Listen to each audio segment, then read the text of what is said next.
건축가 선정은 참 중요한데요. 건설에서 선정하는 것보다 사실 더 중요합니다. 네. 이 기본적인 디자인을 이제 이렇게 지휘를 하고 끌고 나가는 분야가 이제 건축가이기 때문에 네. 참 특히 교회 건축가는 왜 더 이제 중요하냐면 교회는 건축주가 많잖아요. 목사님 계시지, 장로님 계시지, 또 성도들 계시지. 그렇죠. 일반 건물은 사장 하나만 대하면 돼요. 만족시키면 돼요. 네. 네. 근데 여기는 뭐 다 만족을 해줘요. 그렇죠. 그럼 그 말씀이 무슨 뜻이냐면은 건축가가 소통 능력이 월등해야 그 해낼 수 있다는 거예요. 그리고 특히 교회 건축가는 일단은 교회 출석을 하시는 분을 선정하셔야 됩니다. 네, 신앙심이 있으셔야 되고요. 네. 왜냐하면 교회는 그렇지 않으면 참 하기 어렵습니다. 그래서 이제 그 두 가지가 이제 베이직인데 교회가 건축가가 이분이 우리 교회의 건축가로 이분을 꼭 선정을 해야 되겠다는 그 기준이 있을 거 아니에요. 어떤 그 틀이 그 틀에 있어서 그 틀을 선정하는 포인트가 몇 가지가 있어요. 네, 그걸 우리가 이제 좀 살펴보면 이해가 좀 빨리 가는데 몇 가지가 몇 가지예요. 딱 집으면 훨씬 더 좋을 것 같아요. 7가지면 7가지, 6가지면 6가지. 5가지. 5가지. 자, 키워드만 우리 오늘 말씀드리겠습니다. 알겠습니다. 오늘 5가지에 대해서 한번 들어보겠습니다. 네. 첫 번째는 어떻게 됩니까? 자, 첫째는 실적이 풍요로워야 됩니다. 실적이 많아야 된다. 자, 예를 들어 우리 교회를 짓는데 아파트 전문가 보고 설계를 못 하잖아요. 그렇죠. 그죠? 근데 이런 교회가 있다니까요. 저 양천구에 가면 그 무슨 교회가 설계자가 아파트 설계하는 회사가 설계를 한 거예요.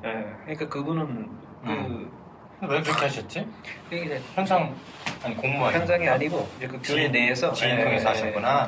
이제 하시다 보니까 있는데 그래서 설계자 선정 포인트에서 1순위는 실적입니다.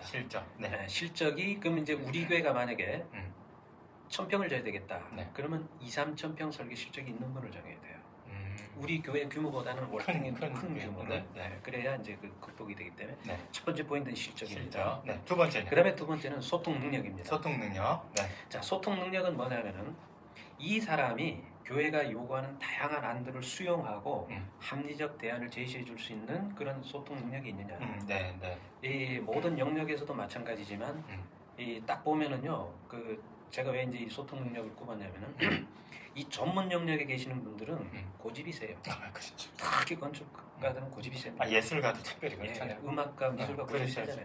그러니까 자기가 만든 안에 대해서 이거 좀 고쳐주세요 하면 안 고쳐주거든요. 그럼 뭐하러 나를 뽑았습니까? 이렇게 나오는 거죠. 아니 그래가지고 애먹는 교회가 많아요. 도무지 이게 소통이 안 되는 거죠. 이게 꽉 막혀 있는 거죠. 소통이 안 되는 거예요. 그러니까 이거 바꾸려면 그냥 장로님들이 녹아나는 거죠. 계속 가지고. 우리는 못 바꿉니다. 이런 그 융통성과 소통 능력이 탁월한 분을 뽑으셔야 된다. 그거는 이제 대화를 좀 이렇게 두루 해보시면서 파악을 하셔야 될 것 같고 그 다음에 이제 대안 제시 능력을 가져야 돼요. 대안 제시 능력. 왜냐하면은 일반 건물은 딱 정해지면 가지만 교회는 아까 뭡니까 건축주가 많다고 했잖아요. 그러면 설계하는 과정에서 이 사람이 이거 해달라 그랬지, 저 사람은 또 저거 해달라 그랬지, 일반 평신도는 또 이렇게 해달라 그랬지, 목사님은 이렇게 해달라 그랬지. 그럼 건축가 혼자 그걸 어떻게 다 하느냐? 그때마다 건축가가 대안을 빨리빨리 제시해서 그분들의 안을 전체적으로 만족시키면서 통일시켜 끌고 나가야 되거든요. 그렇죠. 그러니까 이 대안 능력 제시, 저는 이제 대안 능력 제시를 어떤 능동성이라고 봐요. 업무의 능동성이 얼마만큼 탁월한가.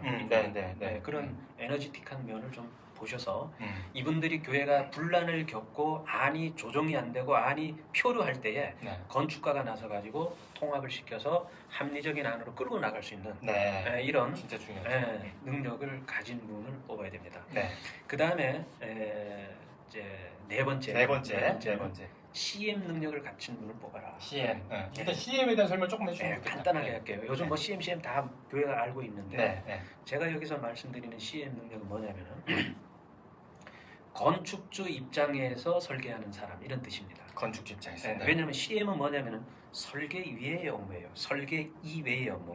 예를 들어 건설회사를 선정하는 방법, 계약서야 독소와 조항이 있는지를 교회를 대신해서 검토해주는 사람, 건축비가 이렇게 입찰을 해서 교회에 오면 그 건축비가 제대로 계산됐는지를 분석해서 교회에 레포트를 써줄 수 있는 부분. 그럼 교회는 이 견적이 제대로 됐다 아니면 빠진 게 있다 이런 거를 파악을 해야 되지 않습니까? 그런 거. 그 다음에 뭐 이제 자재나 칼라나 그 다음에 여러 가지 인허가 복귀나 이런 설계 이외의 외적 사항에서도 능수능란하게 교회를 교회 위해서 입장에서 제시해주고 끌고 나갈 수 있는 거예요. 사실 설계만큼 이 CM 힘이 중요한 거거든요. 네. 예를 들어서 계약을 했는데 보통 음. 건설회사하고 교회하고 계약을 하면 계약서 데려가거든요. 네. 근데 계약에 예를 들어 독소 조항이 있는 거예요. 그럴 수 예를 있죠. 들면은 어. 계약서는 건설 협회에서 만듭니다. 네. 그 협회 계약서를 쓰거든요. 건축사는 또 건축사 협회에서 만든 계약서를 쓰거든요. 네, 네. 그러면 예를 들어 건설 표준 도급 계약서는 누구한테 유리하게 되냐면 건설회사한테 건설회사한테 유리하죠. 자기네들이 그렇죠. 건축사도 마찬가지 아닙니까? 그렇죠, 그렇죠. 그럼 거기 언제 어떤 독소 조항이 하나 있냐면 그 계약서 이런 게 나와요. 실제 실제 있는 거예요. 네. 그 공사 기간이 1년 이상이 되면 네.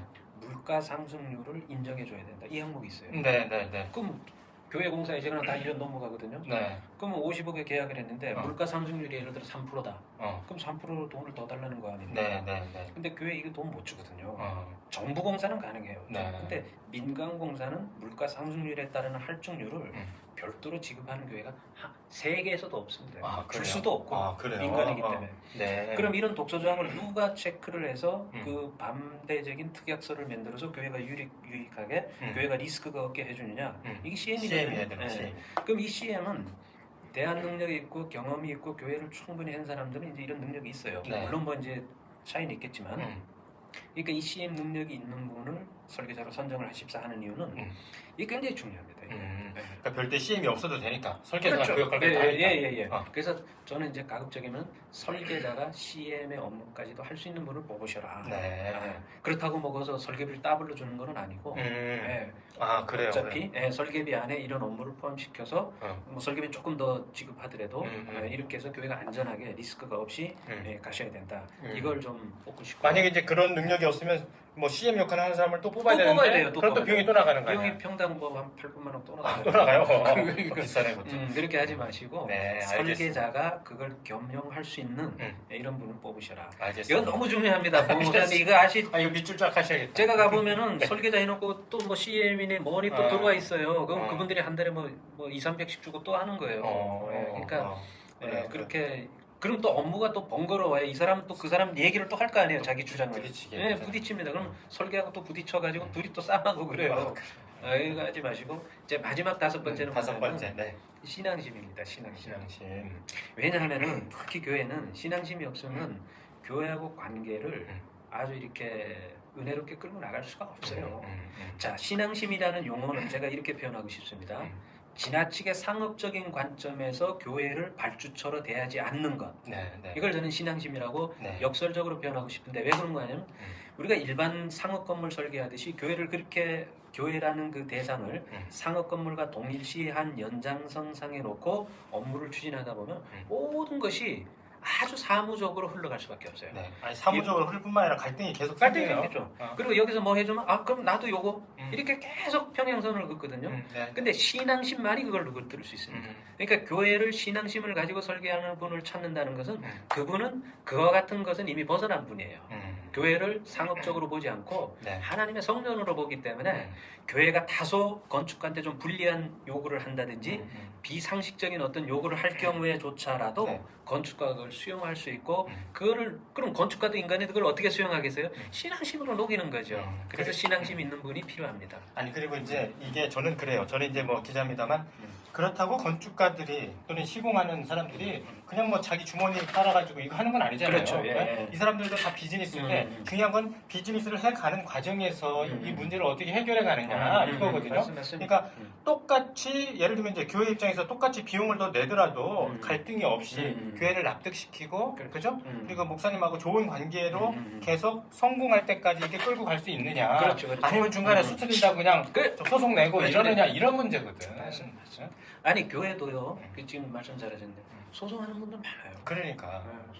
제가 아는 교회 몇 교회도 소송해가지고 그냥 그 에너지가 소모가 되는데. 그러니까 아니 하여튼 이제 합리적으로 한다는 게 되게 중요한 것 같아요. 그럼요. 뭐 누가 일방적으로 뭐 손해를 보고 뭐 이득 이런 게 아니잖아요. 그렇습니다. 그러니까 이제 전체적으로 하나가 돼서 조화롭게 이거를 이제 잘 맞추는 거. 그래서 이제 입당하고 하나님한테 봉헌하는 거 이게 되게 중요한데 하여튼 말씀하신 그 5가지 그거를 기본적으로 우리가 좀 보고 그렇죠. 그 다음에 이제 뭐 이렇게 하면 훨씬 그 건축가를 선정할 때 교회 입장에 굉장히 도움이 될 것 같아요. 그렇습니다. 오늘 하여튼 바쁘신데 이렇게 감사합니다. 고맙습니다.